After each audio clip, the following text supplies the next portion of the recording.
All right. Hey, everybody. It is 20 minutes with Bridgette. How are you? And sorry I'm getting these videos done late this week, um, but I had a lot of other stuff going on.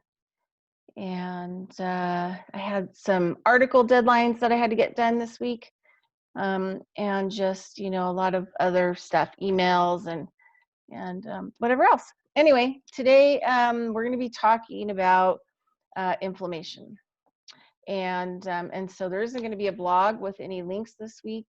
I'm going to screen share a couple things, and that's it. All right. So had to use a lot of Ganesha energy like the last couple weeks to actually get stuff moved and continue down the path, because it just seems like there's a lot of obstacle energy out there for lots of people. And, I think it's direct confusion, to be honest. But, the medical system also, um, is, well, a bunch of bullcrap liars. So there you go. All right. So I wanted to talk about inflammation, what inflammation is in a nutshell. Now, I like the word that they try to use, like especially supplement industries these days. They like to use the word oxidation. Oxidation is the same darn thing as inflammation, right? This is where, they get us pretty hung up on, what's wrong with us. So basically, inflammation is the doorway to complete system breakdown and collapse. And it is the place where all disease gets through. And so we're going to talk about give you some ideas on some nutrients that you can take towards the end to actually tighten up, before you get to blood inflammatory. So there's just a couple things. So you've got, if your body has too much acid, so if you're doing a lot of things that have high acid, usually things that have caffeine have high acid. Also meat, dairy, are some of the highest acid content foods that people eat. And if your system is constantly in an acid state, what happens is the acid starts to actually help whatever areas of the body that may be like targeted, right? So for example, say you have heart disease for some reason, you have high blood pressure or low blood pressure. Well, this is inflammatory disease of the heart, because the arteries, veins, and capillaries, along with the muscle tissue and the connective tissue, are loosening, right? So it's not being held strong so that everything can pump the way that it needs to pump. Same thing with like the colon. People have diverticulitis, all kinds of different things, and that's a direct result of inflammatory disease, because the tissues are in a system of breaking down because the cells have collapsed. And yes, inflammation can be a part of aging, but if you look at people who, say, for example, danced in their life or did ballet, they have very little inflammatory disease at 80 years old.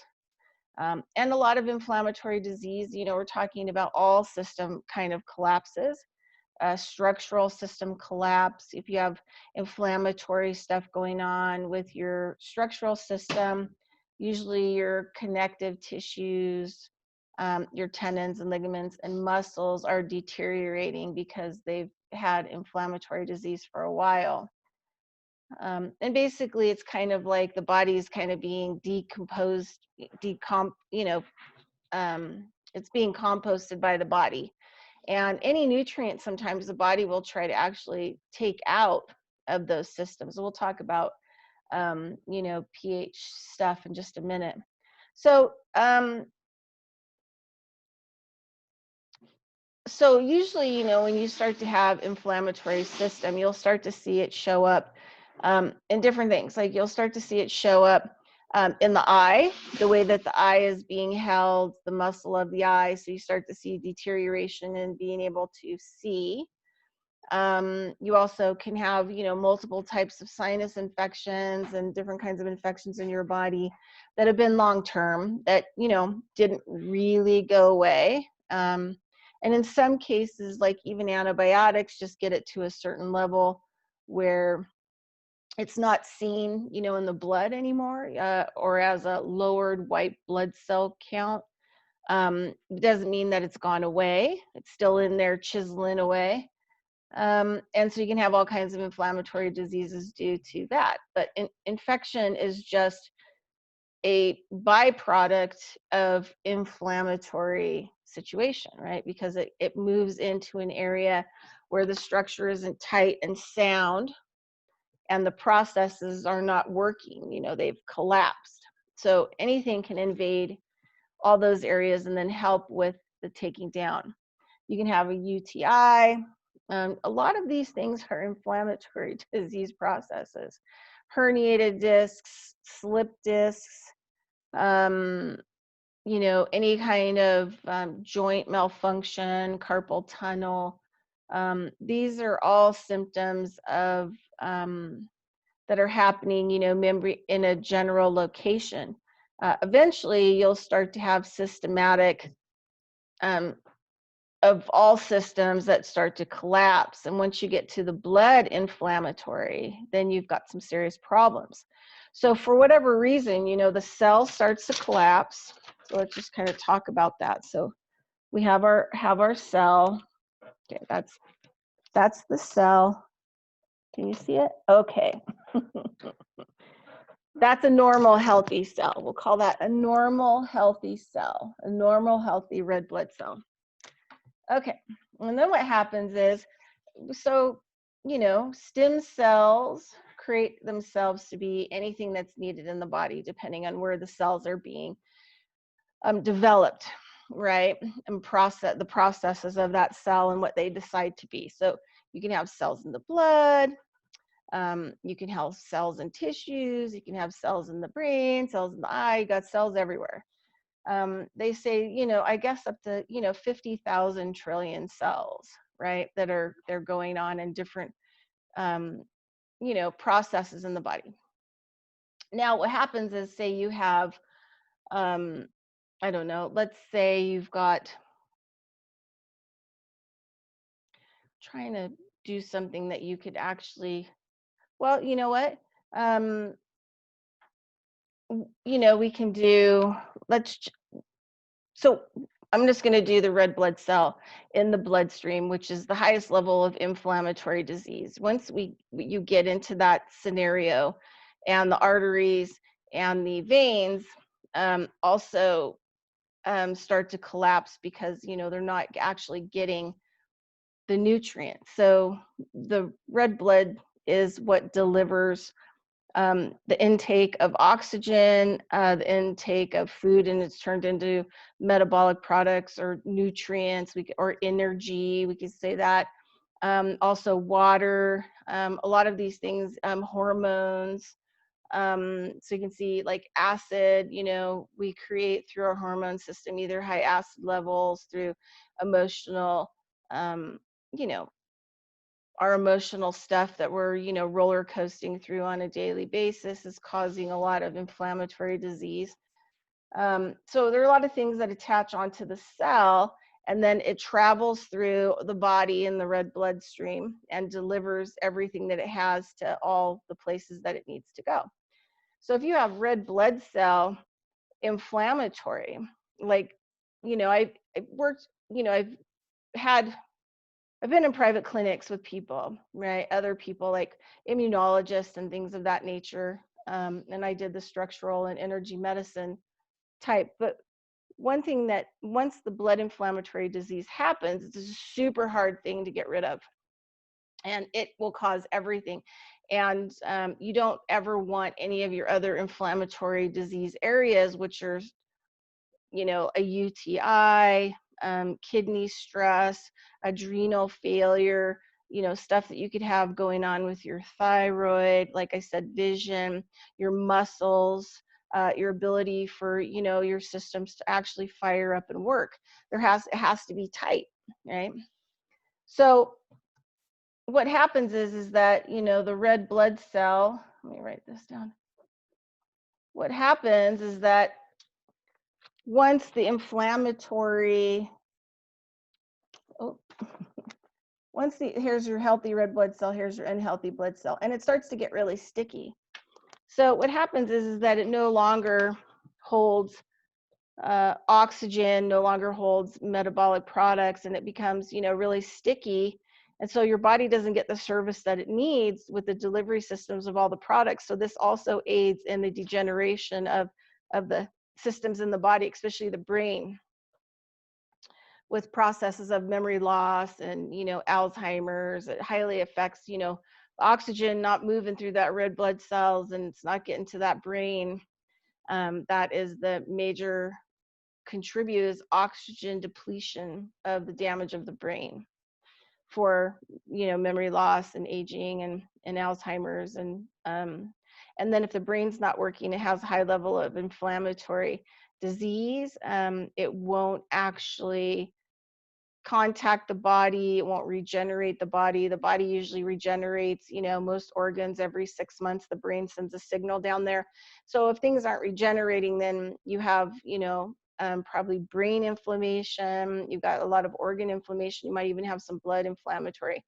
And so I try to break it down, because I think when I was learning a lot of this stuff, I learned from the blood inflammatory system. And then as I was finishing all my herbal medicine certifications, I started to realize that, we're getting a host of inflammatory diseases. That's all it is. But it's not told that way. And then it's spliced out and it's separated. So it makes, health like super confusing. And so I like to just say there's symptoms that go under inflammatory disease and blood inflammatory disease, where the blood starts to coagulate and the things don't get delivered and the red cell starts to collapse. And I've even known people in immunology and things like that said that, once this red blood cell collapses and it gets sticky, then what happens is that it starts to clog the artery passes, and you can actually have what they call a red blood cell artery stroke. And they go in and look and they say, oh, there's no plaque. Well, it's because it didn't have anything to do with plaque, and it had everything to do with the cells being super sticky and having a high level of inflammatory disease. Well, what happens is that, let me just make sure I go back, and because we're going to talk about what happens with the next stage of when that cell is totally sticky and bad and it's degenerating. Yep, so we talked about that. So yeah, so oxidation is the same as inflammatory, which is the cell collapsing. I've read a lot of reports and studies that have been done that, being in the vicinity of a smart meter, which is what reads your electricity on your house, can cause cellular oxidation in 15 minutes. It means no matter how much water you drink or oxygen you intake, it's not going to get to your body, right? Because the cells are starting to fall apart and stick together. Let's see. Okay. So let's talk about what happens with acid. Okay, so we're going to talk about acid and calcium and all of that, but we're first going to talk about what happens when, okay, so say, you're in red blood cell, inflammatory disease, it's totally collapsed, right? It's no longer holding oxygen, no metabolic product, nothing. It's not really traveling either. The blood's really thick. You can also be exhausted. Chronic fatigue is definitely a blood inflammatory situation. Don't let them kid you. I think that they purposely kind of conceal and hide inflammation, so that, because if people understood what it was, they wouldn't take the drugs that they're being given for whatever type of inflammation they're having, whether it's a urinary tract infection, kidney infection, even an infection on your leg. Yeah. So, and a cut, reaches a certain level of inflammation, kind of swells up, it gets red. And then what happens is that tissue opens up because the structure collapses and it's like jello-y. So anything can move into it. So now you get bacteria in there, and now it turns into an infection. So once things hit that inflammatory level, that's where the conditions become conducive to, yeah, worse things. Yeah, way worse things. Okay. Okay, so what happens is the microbes move out of the cells. Now the next video, I'm gonna be talking about cancer and microbes and a bigger role that microbes play when they move into a place that I call caustic, and how you get cancer, right? Through the pleomorphic, what goes on with the microbe. Well, inflammation plays a pretty big role in cancer, because it's breaking down the systems are becoming loose. There isn't anything to rebuild the systems, and then it's easy for microbes to change their structures and go from safe and beneficial to all of a sudden not good, into a whole different kind of growth that actually moves in to take over and destroys the system. So with inflammatory blood, a red blood cell, what happens with the cells is that the microbes get forced out of the cells. Now, from the way that I've been trained in this, from some of the most brilliant immunologists that I was lucky enough to work with in clinics, when the microbes move out of the cell collapses, right? The structure of the cell. But before, it has all these microbes, right? It has microbes inside of it holding it together. And those microbes are like composters. So they're constantly breaking down, eating up the bad, and then changing it into something, in farming and biodynamics, we call it like a full system, right? Full circle system. Composting waste materials and then rebuilding it and then putting it back into the cell to actually, drive it to make more energy. So it processes all of the waste and turns it into something really useful and viable for the cell in the body. Once the microbe is forced out, it changes its structure and it kind of becomes non-beneficial. And one of the byproducts are types of acid. So, a microbe is a living being. It's going to throw off a type of waste. Everything living has a waste byproduct. But that byproduct's not, in that full system being composted and chewed down and turned into something, really great to benefit the cell. Now it's going free range in the body. So now you have, things that like, higher levels of certain types of acid, because it's basically kind of like microbial fecal matter, right? So now you're going to start to have a lot more pain also with the inflammatory blood disease and the coagulation and the exhaustion and basically the decay of your system. And so what happens when you're eating an acid diet, you have a lot of stress, which is causing hormonal acid scenarios, and then on top of it, your microbes are not in your cells anymore, they're out, and their byproduct is also adding to the high levels of acid that are actually in the system. So basically what happens is that the acid goes up. Number one function of the body is to keep the body cooled. And I mean that in a calcium sense. Like, for example, if you're composting and you've got like a really hot compost, you can add some ground limestone to it, and other products to actually cool it using a calcium, right? Because calcium actually cools acid, where acid is burns, right? Acid is burning and decaying. I mean, they say that the cortisol that our bodies produce when we're in stress is like battery acid that is coursing through our system, right?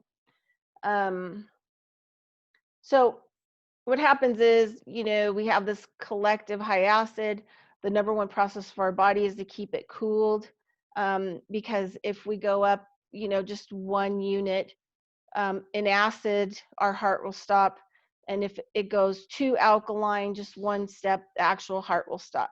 So the body really, really, really monitors the whole acid situation. Because we're in acid all the time, body spends a lot of time trying to deal with that versus trying to deal with any other problems that you may have, because it's the #1 direct threat. That's why if you start to eat raw food, you start to eat more vegetarian, you start to eat more alkaline, then the body can take its attention off this whole acid and it actually can start fixing other things. That's why people will have, such rapid, um, growth, with eating more of a plant-based diet, just with all aspects of their health, because they actually, they're cooling the system from acid. So what happens is that your body will, if it doesn't have enough calcium in it, and also remember, menopause, one of the things they say is like when you're flushing hot flashes, that's your body is basically, flushing calcium. So each hot flash you have, you're flushing calcium, and you can flush all the calcium out of your bones. And that's why women start to find out that they have, major osteoporosis, like during menopause and after menopause. It's because you were flushing all your calcium out of your bones. Your body was heating up, and your body wanted to cool it down, so it pulls the calcium to cool the system down, thus flushing calcium. Well, the same thing happens with acid and foods, and just processes of acid in the body. The body doesn't want, the brain and the body are trying to keep the body alive but not allowing the heart to stop. So as soon as your body reaches a certain level of acid, your body will actually pull calcium out of your bones, so whether you have it or not, and to be able to keep the body alive, to cool the blood in the system from the high acid, to keep the heart regulated as possible, right? So that's kind of like what's happening. So um, you know lots of things, um, you know, are important. And so then I wanted to, give you some ideas about nutrition and about different parts of the body that they're going to help with inflammatory disease. Now, any kind of 3, 6, and 9 is going to be dynamic for the brain and inflammatory disease, but there's one essential fatty oil that is the best for inflammatory disease of the brain, or inflammatory brain stuff that really helps the brain, and that's omega-7. Obviously, all essential fatty acids are super healthy for the brain. The brain requires lots of fat, healthy fats to actually fire, but it also needs amino acids to come together with the fat. So if you're not eating enough amino acids, that's probably going to be an issue as well. Vitamin C is, all about connective tissue. Your gums are connective tissue that your teeth are in. Your eyes have connective tissue to look around and see. Everything in your body, your fingers, your joints, your knees, everything has connective tissue. All your organs, how they're being held. You could, have some serious problems by not intaking enough vitamin C. I feel like, it's the only one that I buy from Mercola, but Mercola vitamin C, liposomal vitamin C, I think is great. I have dived into making my own liposomal vitamin C using chemistry in the past. I just buy it now because I just don't really have a place to set up for that. Yeah, so C also combats, infections, antioxidant against cancer. Because why? Because it tightens things up, right? It deals with the connective tissue, right? So what happens, the same with the cell is your organ. It could be your liver, your heart, or whatever else, where you're having inflammatory disease, once those cells no longer are clumping together and there's no healthy processes moving through there, then you're going to need something in there to actually help it. Also, vitamin C, if you would have stored it in your body before, it would have been stored in the adrenals. But after 40, there's also a problem that you don't store any extra nutrition in your body. This is why, you hit 40 and you really start kind of aging rapidly. Okay, so really important. There are herbs like yarrow and horsetail that can actually do some serious, amazing, like cellular health repair, tighten things up. There's, you definitely want to take some silica and silicon, but, get right now there's new products that are colloidal, or you could just, get some really good horsetail. Find a local herbalist who is, using horsetail. It's not as strong, but it's a healthy way to get it. And horsetail is just, phenomenal plant. Um, Also, magnesium is used in just so many different things. And also, the system body uses it to actually help tighten things up. Everything in your system needs it. And you can have, muscle cramping because you're lacking potassium, but also because of lack of magnesium or not getting enough magnesium. Let's see what else here. And also B vitamins. Also B vitamins are going to be really helpful with, blood, with inflammatory disease, because if the brain can't communicate with the body, because say the nervous system, the electrical part of your, body, B12 coats your nerves and your nerve passages, right? So if you don't have them coated, then they're kind of like raw and they're not working. And this is where people will get sometimes a lot of, just, angry, mad, inflamed nerves, right? So why do you have an inflamed nerve? Well, it's either it's pinched because the structure has collapsed in some way, shape, or form. And maybe you might even have some tissue damage, which you don't have enough nutrient for your body to actually rebuild that tissue and that cartilage and those connective tissues. Um, and also maybe because you're lacking B vitamins, and so your electrical system is not working. So your brain isn't able to send signals through your nervous system, through your nerve passages, which are like electrical wiring in a house, and it can't really get to that area, right? And so then you're going to have, system failure there as well. So, those are some very important nutrients. I think magnesium is the number one nutritional deficiency in the United States. I would say, B vitamins are probably number two, and number three, definitely vitamin C. But, there are some beautiful herb products. You can buy bulk herbs that are dried and organic and sustainably grown, and you can make tea out of them in the morning. There's lots of ways that you can, bulk up your nutrition to actually help you fight and battle inflammatory disease. And so this is why you need round bouts of nutrient, because each nutrient affects certain parts of your body, right? So you also need to treat your, maybe the local part, but the body as a whole as well. All right, so that's it. So I just kind of wanted to show you something kind of cool here at the end. All right.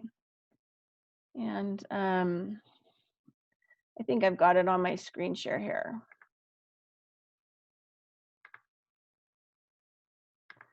Let's see. Okay, you should be able to see that. And so I didn't want to do a blog for one link. So this is what we've got. So I wanted to show you this because, this kind of goes back to a guy named Emoto, who was a scientist who did work with water, putting messages on it, playing music to it, thinking at it, creating, different, what we would call like unseen forces onto water. And then he would freeze it, and then he would photograph it under a dark field microscope. And they would have some beautiful crystals, but also the negative, information and data that he was sending to it would make the water like contaminate itself like right away, make itself poisonous. So I wanted to show you that everything matters, like, sound, your environment, your feelings, and maybe even possibly thoughts when it comes to cells in your body.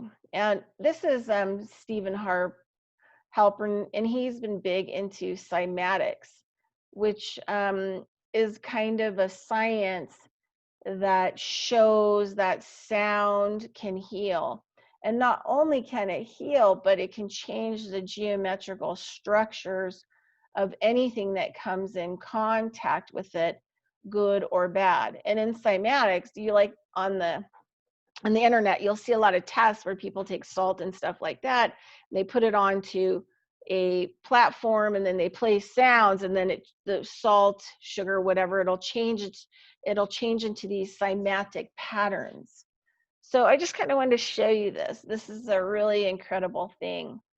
And if all you have is to be able to change the sound, change your behavior, and change things that are going on in your environment, that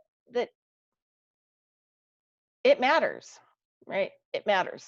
Okay, this is like one of the coolest things ever. And this is dark field hematology, blood being read under a dark field microscope. And in case you don't know what that is, it's where they take a prick of blood, right? They don't need like 80, 100 tubes of blood. They don't put anything into your blood. Every time you go and get blood, they put something into it, because in every tube that they put on for collection actually has a gas or a crystal or something else in it. And that stuff does go into your bloodstream, right? You can have your bloodstream contaminated. But dark field, they just do a prick, they put it underneath a dark field microscope, and they illuminate the back field of it, which helps to show what's going on microbially, which is below the cell, right? So that it can be, fixed and cleaned up. So this is what is going on. Yeah. Okay, are you ready? All right, let's go.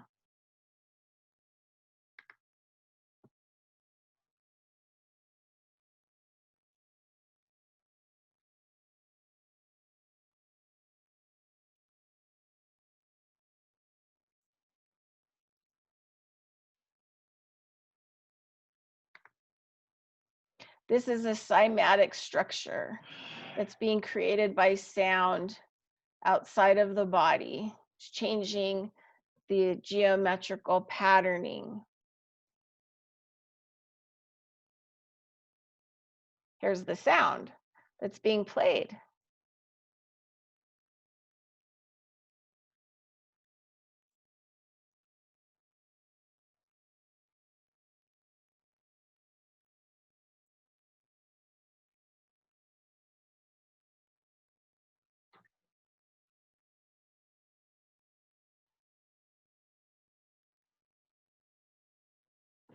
And you can kind of see some inflammation here in the cell where it's collapsed, and you can see how they're sort of sticking together. That's a little bit of inflammatory in the blood.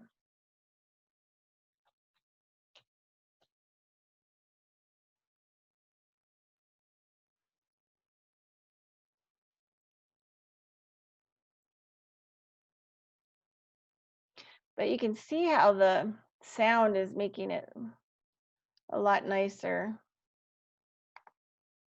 And you can see how it's, creating these little crystal cymatic patterns in the blood. And I'm sure depending on, the type of frequency and music you're using, it would greatly, add some crystal-like structures into the blood, which could be beneficial. All right, anyway, that's all I have for you. Thanks for listening, and have a great day. Bye.